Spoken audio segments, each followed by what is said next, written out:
মুহতারাম হাজিরিন, উলামায়ে দেওবন্দ ইসলামের বিরুদ্ধে ব্যবস্থা আন্দোলন করেননি, বরং রাজনৈতিক আন্দোলনে গুরুত্বপূর্ণ ভূমিকা রেখেছেন।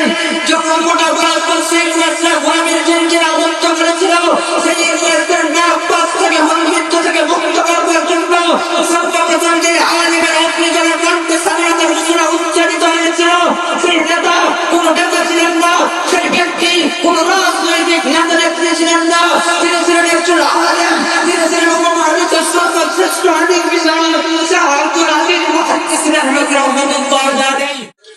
إن الحمد لله والصلاة والسلام على من لا نبي بعده، أما بعد فأعوذ بالله من الشيطان الرجيم.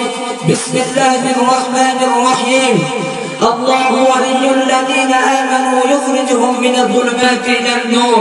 وقال رسول الله صلى الله عليه وسلم: من رأى منكم منكرا فليغيره بيده، فإن لم يستطع فبلسانه، فإن لم يستطع فبقلبه، وذلك أضعف الإيمان، أو كما قال عليه الصلاة والسلام.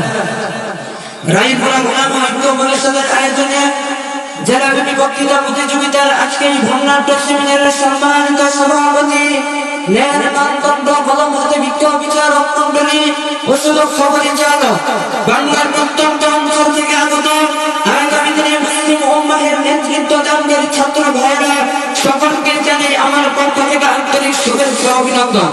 প্রিয় উপস্থিতি, আজকে আমার আলোচনার নির্ধারিত টপিক হলো ব্রিটিশ চালাও আন্দোলনে উলামায়ে দেওবন্দের ভূমিকা। উক্ত বিষয়ের উপর কিঞ্চিত আলোকপাত করার প্রয়াস করব ইনশাআল্লাহ। মুহতারাম হাজিরিন, আজকে আমি আলোচনা করব ব্রিটিশ চালাও আন্দোলনে উলামায়ে দেওবন্দের গৌরবময় ভূমিকা নিয়ে। ভারতবর্ষের ব্রিটিশ শাসনের বিরুদ্ধে সবচেয়ে জোরালো আত্মত্যাগী আন্দোলনগুলোর একটি ছিল এই উলামায়ে দেওবন্দের নেতৃত্বে পরিচালিত সংগ্রাম। 1857 সালের সিপাহী বিদ্রোহের পর ব্রিটিশ সরকার ভারতের উপর নির্মম নির্যাতন চালায়। এমন পরিস্থিতিতে ইসলাম চেতনাকে বাঁচিয়ে রাখার জন্য 1864 সালে প্রতিষ্ঠিত হয় দারুল উলুম দেওবন্দ। এই প্রতিষ্ঠান পুরো ইসলামী শিক্ষার কেন্দ্র ছিল না, বরং এটি ব্রিটিশ বিরোধী চেতনার ভূমিকার হয়ে ওঠে। মুহতারাম হাজিরিন, উলামায়ে দেওবন্দের মূল লক্ষ্য ছিল ব্রিটিশদের হাত থেকে ভারতকে মুক্ত করা এবং ইসলামী সমাজ ব্যবস্থাকে পুনরুজ্জীবিত করা। তারা বিশ্বাস করতেন ব্রিটিশরা পুরো ভারতের দৃষ্টিকোণে করেনি, বরং ইসলামের উপর আঘাত করেছে। মুহতারাম হাজিরিন, উলামায়ে দেওবন্দের অন্যতম শ্রেষ্ঠ নেতা ছিলেন শাইখুল মাওলানা মাহমুদ হাসান দেওবন্দি রাহমাতুল্লাহ আলাইহি।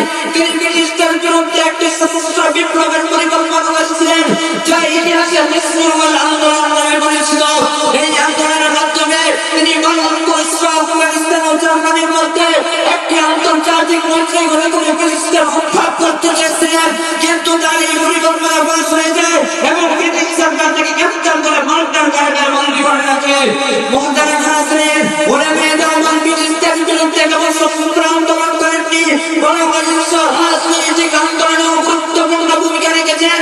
যখন মোটা ইংরেজরা গোলামীর জঞ্জিরে আবদ্ধ করেছিল, সেই ইংরেজদের নাক থেকে মৃত্যু থেকে মুক্ত করার জন্য সর্বপ্রথম যে আলিমের অগ্নিজনের কণ্ঠে স্বাধীনতার ঘোষণা উচ্চারিত হয়েছিল, সেই নেতা কোন নেতা ছিলেন না, সেই ব্যক্তি কোন রাজনৈতিক নেতা নেত্রী ছিলেন না, তিনি ছিলেন একজন আলেম, তিনি ছিলেন উপমহাদেশের সর্বশ্রেষ্ঠ হাদিস বিশারদ শাহ আব্দুল আজিজ মুহাদ্দিস রাহিমাহুল্লাহ তাআলা।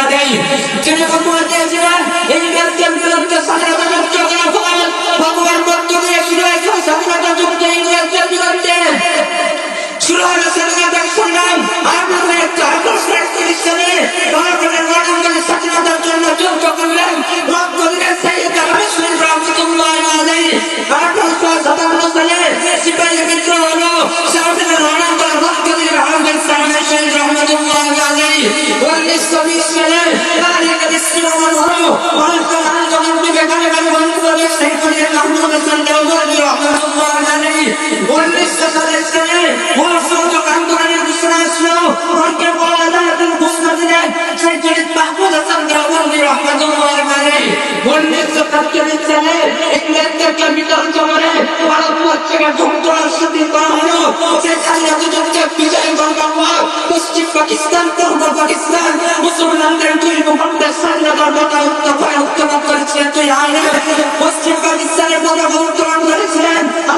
শাকির আহমদ ওসমানী রহমাতুল্লাহি আলাইহি পূর্ব পাকিস্তানে বিশেষ করে 190 বছরের স্বাধীনতা সংগ্রামের বিজয়ের কথা বক্তব্য করেছিলেন আল্লামা জাফর আহমদ ওসমানী রহমাতুল্লাহি আলাইহি।